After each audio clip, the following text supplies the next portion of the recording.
Hey Stampers, it's the Pampered Stamper, and I am super, super excited to show you a couple of things. So you see this frame? Yes, and here's the other one.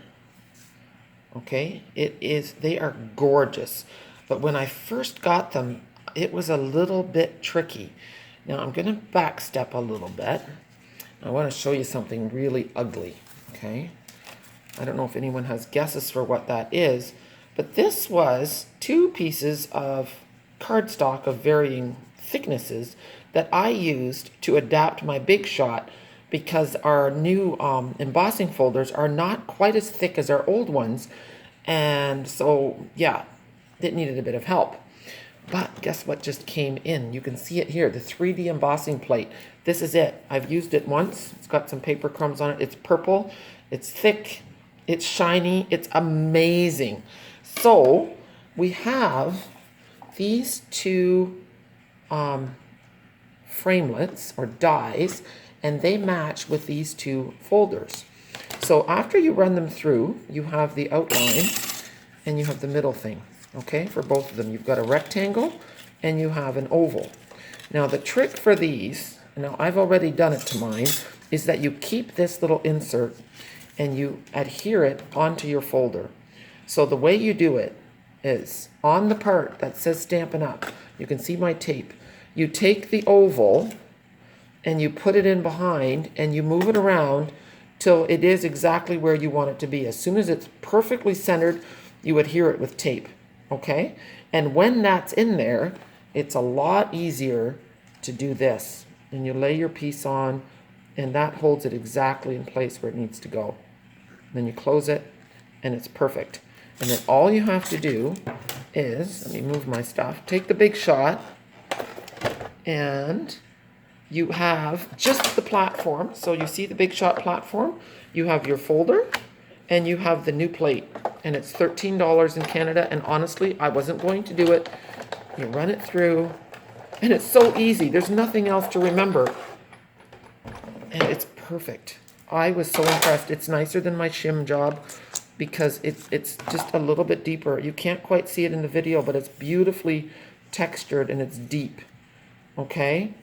And then let's do this same thing with the rectangle. Let's move this out of the way. Here's my rectangle. So on the side that says Stampin', actually, you know what? I did it differently this time. You know what? We'll do it. I will show you. Let me get some tape. Or a glue dot. A glue dot will also work. So we'll use a glue dot. I'm going to put a glue dot on my gray piece. Actually, I'll do two glue dots. We'll get, there we go. So two glue dots. Open it up. And then from the back, see, I'm going to lay it on.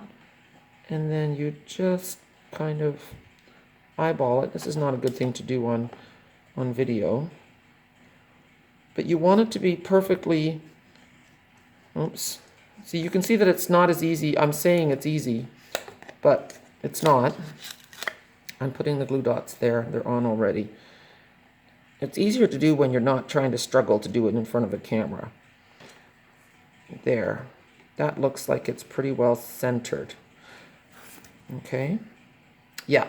So once you have that centered in there, you now have something to put your piece around. It's stuck under my Big Shot. Okay. So then you lay it on here. And that middle part is now your guide. Close it. It's ready to go. Now I have two pieces in there and I don't know if that's going to be a problem. We will find out. It might be. I might have to take one off. So there we go. In the Big Shot. And let's see what happens. So I have one on both sides for this one. That is not the intent. But, you know what? It worked out just fine. But I think this might, having two in there, might make it a little bit so that you don't have as much pressure. You want those two to come together. So I'm going to peel this one out and just leave the one in there. So that just goes to show, though, that you can put it on either side. So you do want the rectangle to stay in there so that you have a guide for the rest of it. Okay, and I just want to show you the cards that I made, because those frames are great. And the trickiest thing was to get them to line up perfectly. But here's a beautiful card with the free as a bird. I just popped the frame up to make it even more 3D. And then I use the colors in the DSP to coordinate with the birds. I colored them with blends. And then for this card, I really love this this feathered paper. But if you put this on a normal size card and then you put DSP in behind, there's not that much showing. So I used our large Memories and More cards. And let's just take a look and see how big that is, because I don't have the cat. Oh, look at my sequins are stuck to it. I was looking for those the other day. So the Memories and More cards are 6 1/4 by 4 1/4. So they're bigger. They're much bigger than our regular cards, and they come with envelopes, so it's really nice. I love the size of this card. It does allow you to showcase the paper a little bit more. Okay, so thanks a lot for joining me. If you want to order, please use the host code shown here. And now is a great time to join my team because there's a super good deal on the starter kit. Okay, and don't feel bad about getting the starter kit just for your own discount. That's totally okay. And the starter kit is $135. And you're only spending, so $135, no tax, no shipping, but you get to pick out $205 of product, whatever you want. Okay, so if you live in Canada and you don't have someone, I would love to have you on my team. In the meantime, have fun stamping, and this embossing plate is totally worth it. Love it. It really makes life easy. All right, have a super day. Thanks for joining me. Bye.